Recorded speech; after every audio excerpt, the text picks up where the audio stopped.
All right, let's go ahead and get started while people continue to file in. Thanks everyone for joining us today, and a lot of you joining us every week. This week is going to be part three on our series on cash discounts, surcharging, dual pricing. Excited to get into the how to sell it aspect for you guys because that's really what the Sales Trenches series is all about. Before we get into that really fast, again, at Host Merchant Services, my name is Ryan Dosen. Director of Sales, joined here by Eric, and Chris may hop in here as well. Remember, go ahead and feel free to type in questions if you have them to the chat, and if we have time, we'll get to them. If we don't have time for them, we'll follow up with you after the fact. Here at Host Merchant, as you know, your success as independent sales agents is our top priority, right next to delivering an amazing five-star experience for your merchants. We're committed to providing you and your merchants with exceptional support, dedicated guidance, fast responses, real solutions, so that you can focus on building your book of business and your merchants can focus on building their business. Here at Host, you all have come to expect 24/7 US-based technical support.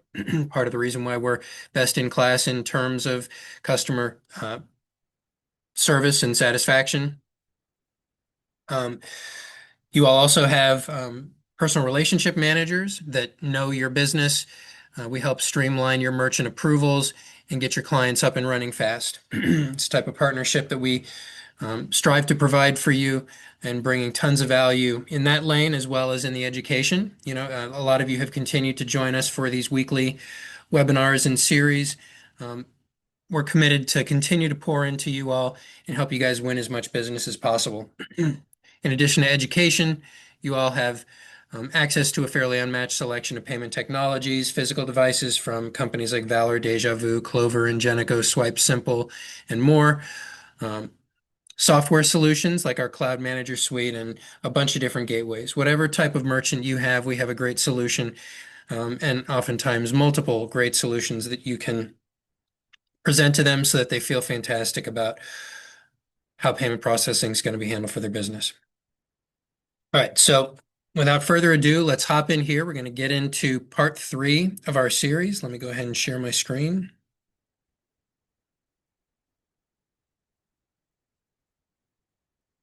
All right, and we will start this from the beginning.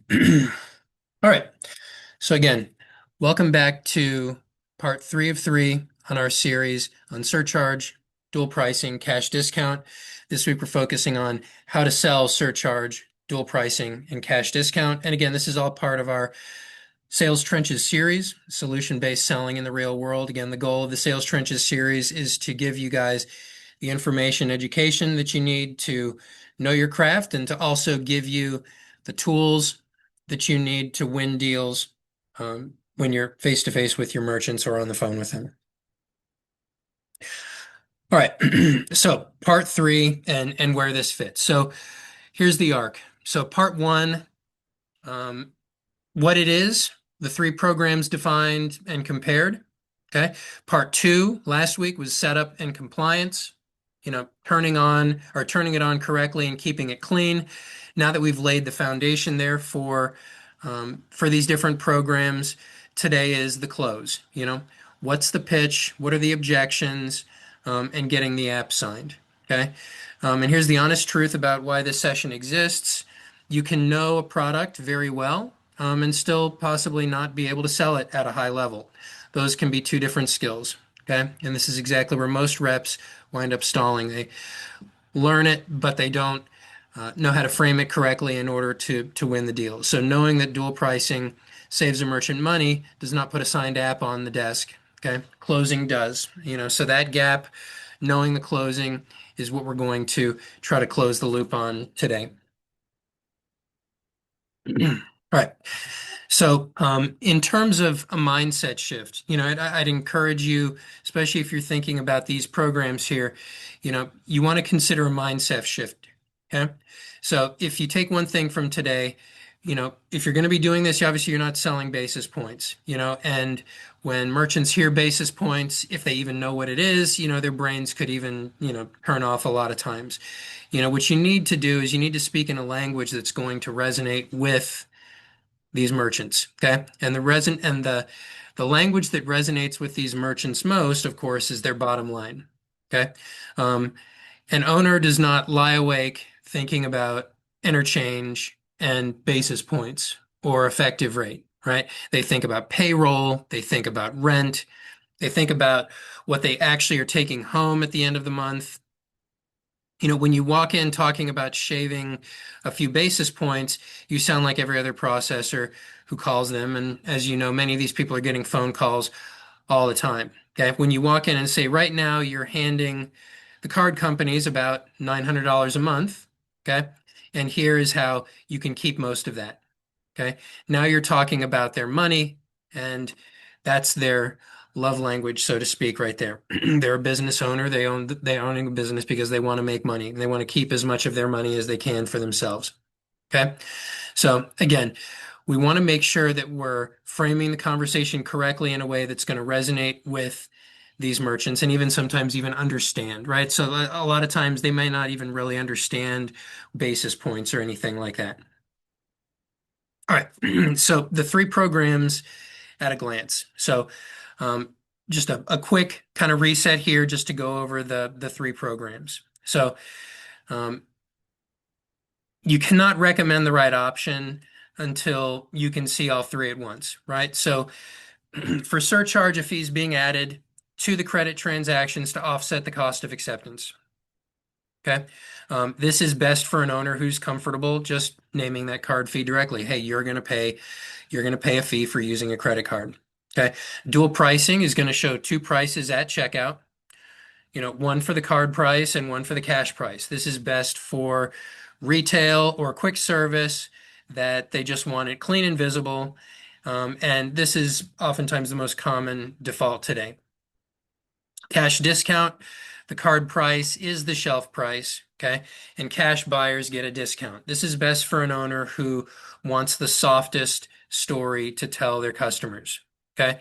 Of course, at the end of the day, this is all about passing that payment processing cost on to the clients, but some of them, we've talked about this before, many of these merchants will say things like, I don't like it and I don't feel right asking my clients to do it, right? You know, so if you've got a client or a potential merchant that's like that kind of feels like, hey, I'm worried how this is going to be received. I'm worried that people might not like me or like the store anymore or might go somewhere else. The cash discount option is the softest way because again, it's not really viewed, um, it's spinning the story a different way, but it's not viewed as a penalty. Instead, cash buyers are being viewed as being rewarded as opposed to card users being penalized. All right. So when to lead with which one of the programs? So you're going to need to be able to read the owner in the first few minutes, right? So if you get a little bit into a conversation with them, you're going to, or you should start to be able to get a feel for how warm they are to the idea of their customers paying, right? Are they going to be that cash discount merchant that, I don't like it. I'm worried what people are going to say. I'm worried what people are going to think. Or are they just kind of like, yeah, yeah, let's do it. I'm not worried about it. Okay. So you're going to need to be able to read the owner in the first couple of minutes. Again, and the key here, and this is a mistake that we see a lot of agents make, is you don't want to just be picking your own favorite. Okay.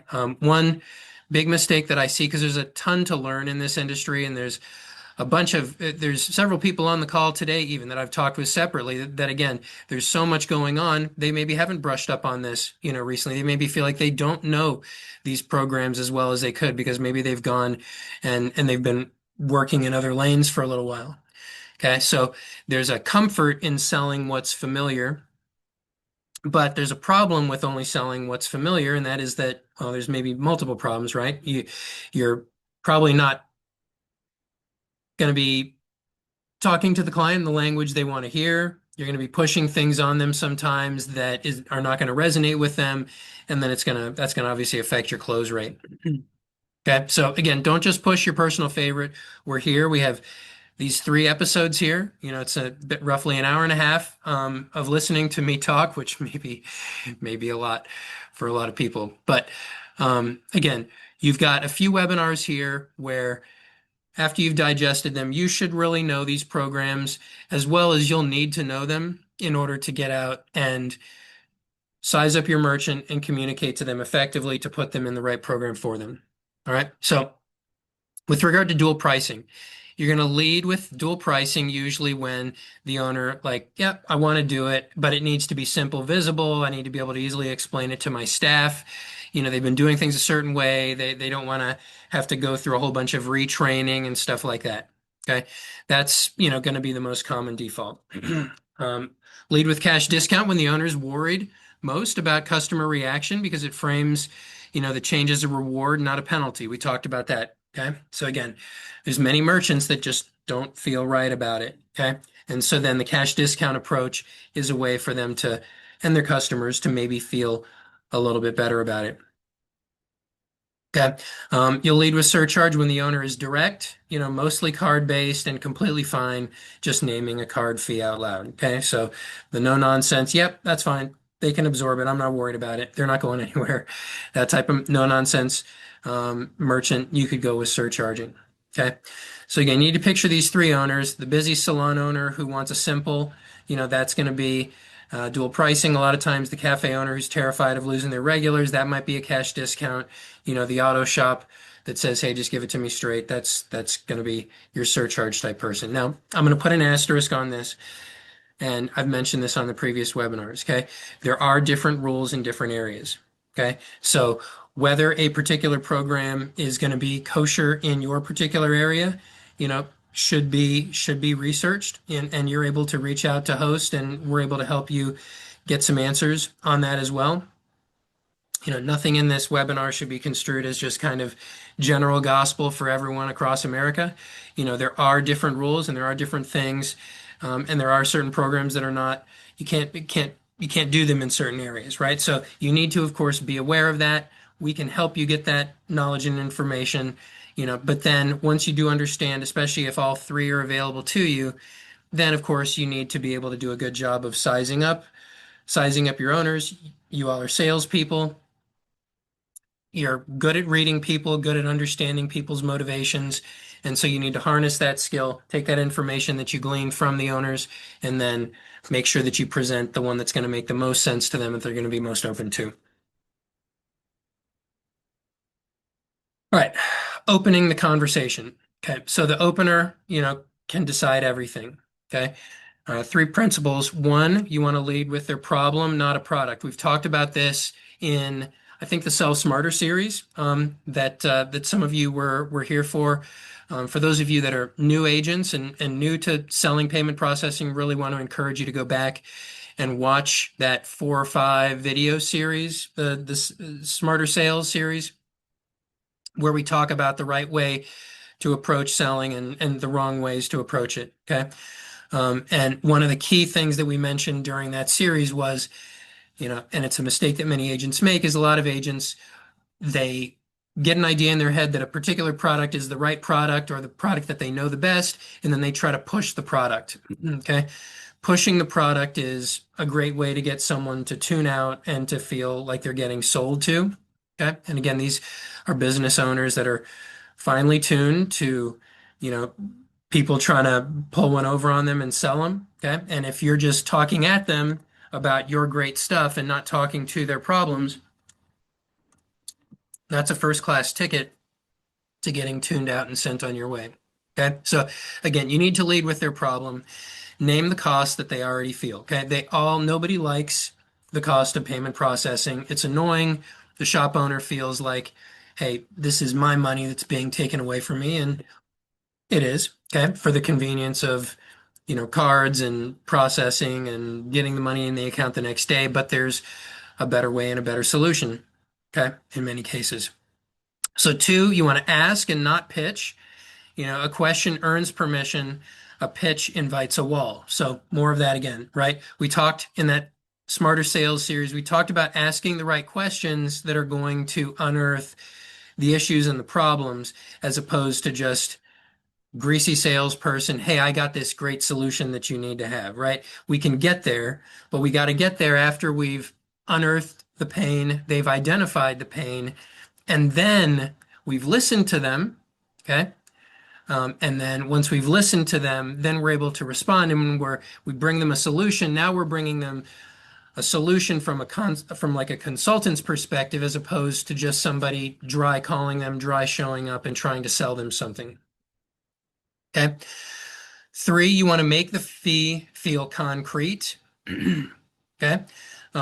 Turn a percentage into a dollar figure that they recognize. Okay. So here's a handle on how that works, and you can steal it, word for word. Most owners I talk to have no idea what card acceptance is actually costing them each month. Okay. Do you know your number off the top of your head? Look at why that works. Okay. It lowers the pressure by talking um, about most owners. It's a real question, so they'll start talking. Of course, that's really important, right? It can't just be you talking. There needs to be some engagement here, right? So, do you know what your cost of card acceptance actually is? Okay. Some of them will know it. Most of them won't know it. All of them know that it feels like it's too much. Okay. It's also going to help anchor a number. Okay. Um, and that's going to, cause them to, you know, start to really think about the fact that, okay, this is a number that I don't want to pay, and this person's in front of me telling me that that can go in my pocket or it can stay in my pocket instead of going out to the card companies or processors. Okay. Um, so anyway, um, that is a better approach than just saying, "Hey, I can save you money on processing," right? Which they've heard a million times. Okay, so it's really, really important to open it the correct way, ask the right questions. Go back and watch those Smarter Sales series as well for more on the right questions to be asking, to open the conversation. But we just gave you one right here. All right. So, frame the math around their bottom line, right? So, this is the money slide. These numbers are illustrative. So, say that out loud with your merchants too. Say a shop does 30,000, a month in card volume at roughly 3%. They're absorbing about $900 a month plus probably other fees. Okay, so they could easily be up over $1,000 a month. That's over 10,000. $10,000 in this case, maybe if it's 900, $10,800 a year that they are handing over, that you're going to be bringing them a solution where they don't have to be handing that over, right? So a lot of them are in the mindset of, well, it's just 3%, it's just 3%, it's just 3%, but they're, dying or they're getting fleeced, by a million paper cuts, right? When you actually put that hard number, hey, not using this cash discount, not using this dual pricing program is costing you at the end of the year over $10,000. You may not say it, but like I think a lot of people would be like, well, there's some things that would have wanted to do if I had had another $10,000, right? That I didn't have. Okay. So, if you take a look at the chart, we've got the chart there. You got $10,800, after the program, maybe it's something more like a few $100s. Okay. So a significant difference, when we're taking a look at the bottom line at the end of the year. Um, you know, this is pretty much, the entire, this is the most important part of the pitch, of course, right? So, hey, you'll have $10,000 more to your bottom line, this merchant, if you do this program. So you may have some fear-based things going on there where, oh, I don't know how people are going to think. I might upset some people, yada, yada, yada. Yeah, but $10,000. Yeah, but $10,000.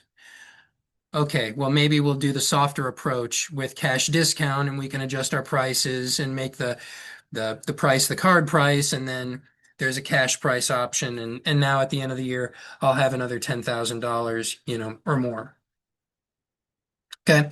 So, and again, you want to make sure when you're doing this that you're not saying that the cost is completely gone. There's going to be, account on file fees with the banks and stuff like that. It's not going to drop it to zero, but it's going to, you know, drop it to next to nothing.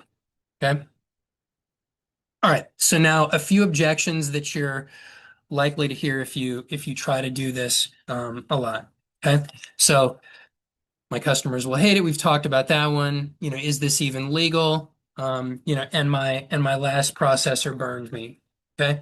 So these are common objections.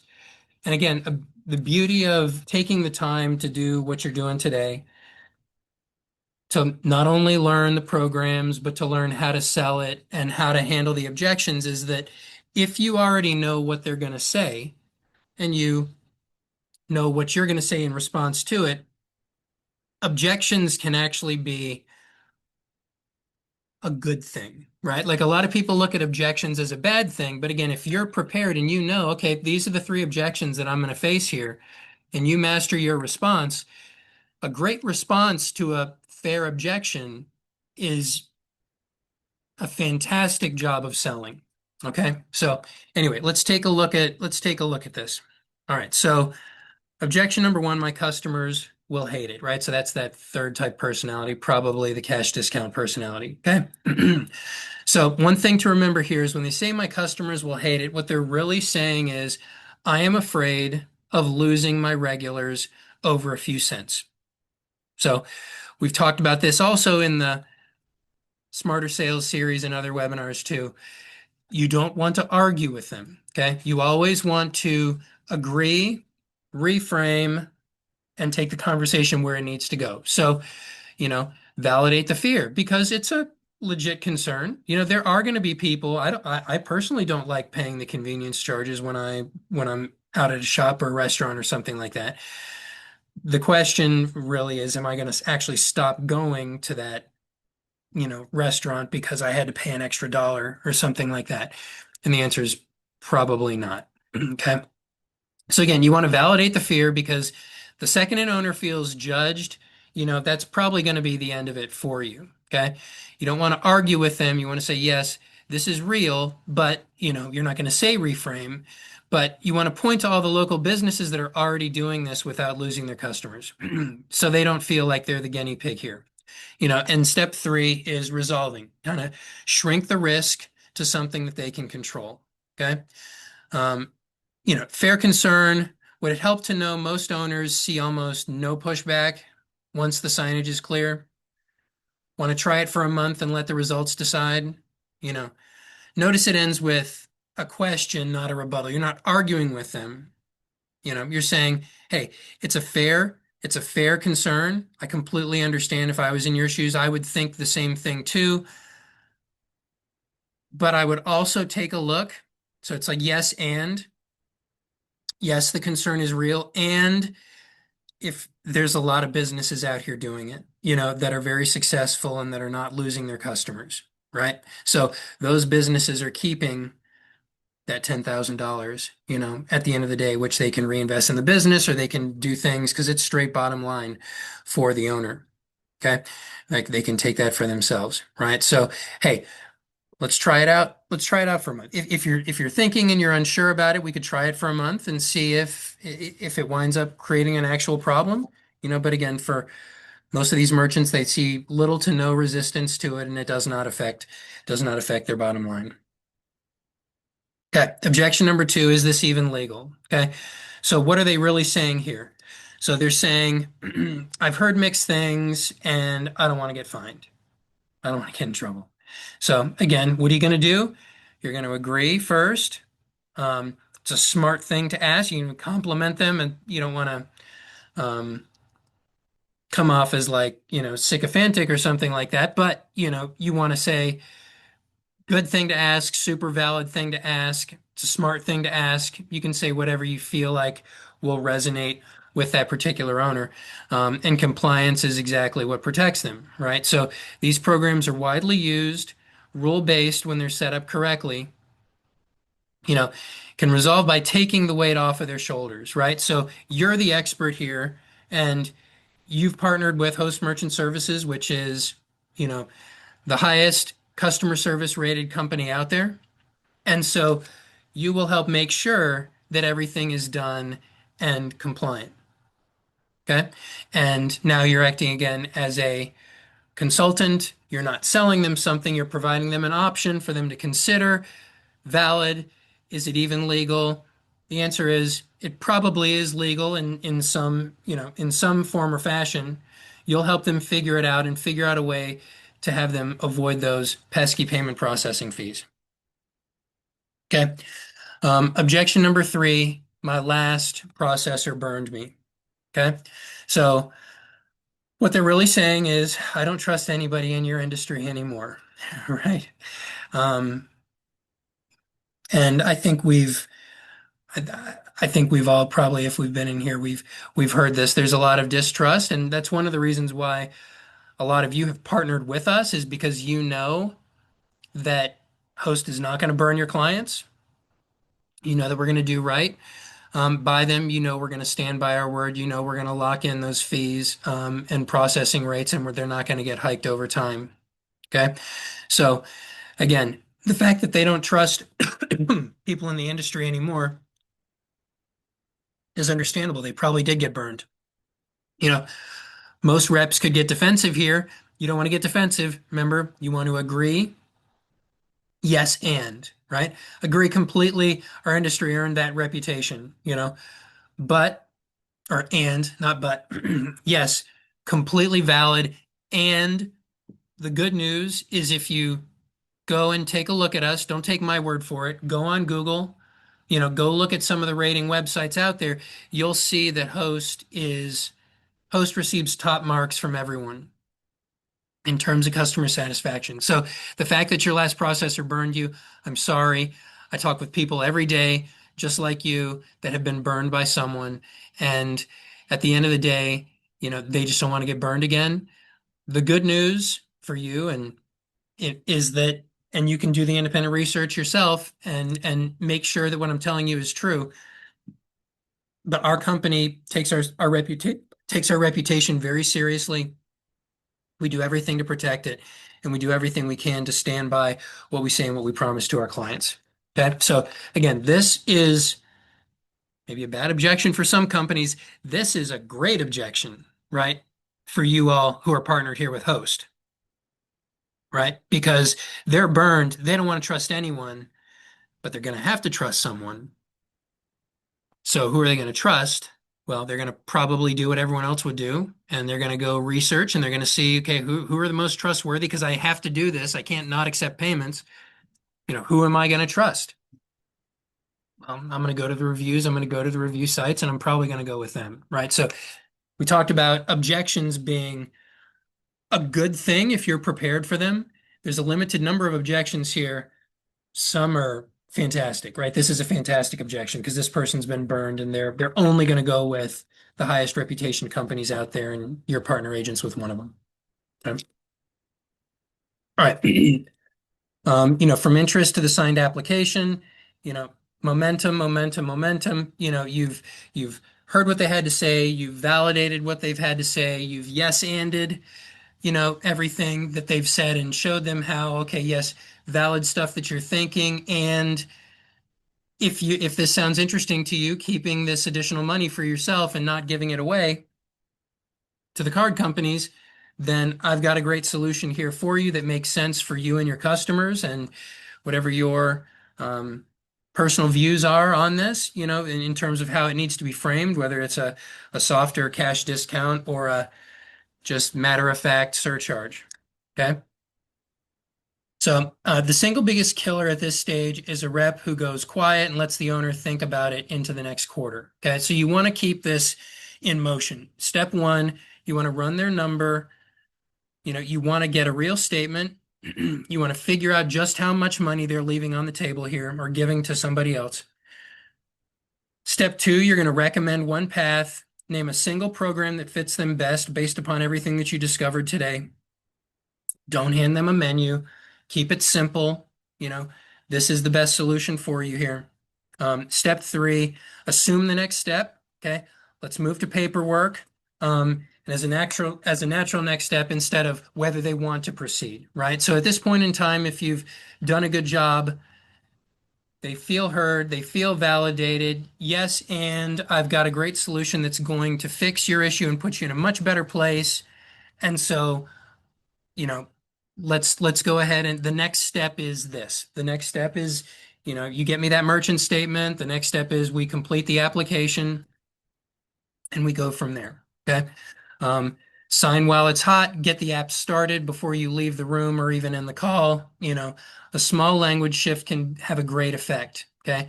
So let me grab a couple of details to get you set up, you know, and then that's you got to keep things moving. One quick thing, not necessarily about this, but just kind of like human psychology as it relates to sales, is that the humans, we're kind of designed the same way we were a long time ago, back when we were hiding from saber-toothed tigers, right? So you've got a predisposition to stay with the status quo, right? I'm not dead. I'm alive. I'm breathing. Okay, so you're almost hardwired to talk yourself out. Many people are, not all people, but most people are hardwired to almost kind of talk themselves out of taking action. They'll find reasons to not move forward. Okay. And so this is why it's really important to strike while the iron's hot. Okay. You've gotten this person to the right point that they're ready to sign the application. You don't want to leave and let them think about it. You want to approach the sales conversation as, if you leave with them thinking about it, it's not going to happen. Okay. That's how you want to approach this. Okay. Let's keep the forward momentum. This all sounds good. Let's go ahead and move forward. Let's get you closer to keeping all this money, to keep that $10,000, and to stop giving it away to the card companies. Right. And then if there's an objection, I need to think about it. Tell me some more about, I definitely don't want you to do anything that you're not comfortable with. I sense a little hesitation on your side, and I certainly don't want you to move forward with something if you're not, comfortable moving forward. What exactly is it that you're unsure about here? And then you pull that out of them. You keep pulling the objections out of them, knock them down one at a time, and then if you're persistent, you're gonna usually win over the merchant if you've done a good enough job there. All right. Um, Residual math. So every deal you close obviously is a way to create recurring residual. A couple of really good things about these particular programs, we've talked about this before. When you get a merchant to sign up for one of these programs, this really almost eliminates one avenue for you to lose the deal, right? One avenue for you to lose a deal, like with Interchange Plus, is someone can come in and just try to undercut you, and that's a way that deals are lost every single day. If you've already bottomed out their cost of payment processing, that closes one of the big doors that oftentimes remains open, where other agents can come in and steal the deal, and then you lose your residuals, right? So these tend to be very sticky, right? Once they're in, and you've bottomed out their processing costs, and they're already with a company that's fantastic, there's absolutely no reason for them to go anywhere. People are busy, they're not going anywhere, right? So another reason to really consider these is stickiness and longer term residuals. You've blocked other agents from selling that particular merchant, both with partnering with a great company that's going to take care of them, and also bottoming out their cost. All right, so we ran a little bit over today. I apologize, guys. But again, take these five before and go close, right? You're going to sell to the bottom line, not basis points. Read the owner, then pick the program. Don't go in with a preconceived notion as to which program you want them to do. Okay. Open with their problem, not your product. You can get to the product once you've heard them and they feel understood. Okay. The objections, we talked about the objections, agree, reframe, and resolve, and keep the momentum. Get it signed while it's hot. Do what you can, fight for the deal like you're going to lose it if they go and think about it. Because a lot of times, I'm sure everyone on the call has had deals that they thought were going to close. The person went and thought about it, and then something happened. Okay. Somebody else stepped in, or they just got cold feet and changed their mind. Okay. Um, Depending upon your personality, some people are going to always go in hard, and some of us, I'm a little bit less aggressive in terms of a salesperson at times. So I have to force myself to be like, why not? You're uncomfortable. Tell me more about why you're uncomfortable so we can get you in here and saving money already. Okay. So All right, so that will do it for today. I think we don't have any remaining questions. We're already over. Thank you for your time, guys. Happy 4th of July. Reach out to me or your relationship manager if you have any questions about these programs. We want to help you guys get your merchants in these programs because they do tend to be high residual and also high reward also for the merchants themselves because they're going to keep more of the money themselves. So have a great week. I'll see you next Thursday.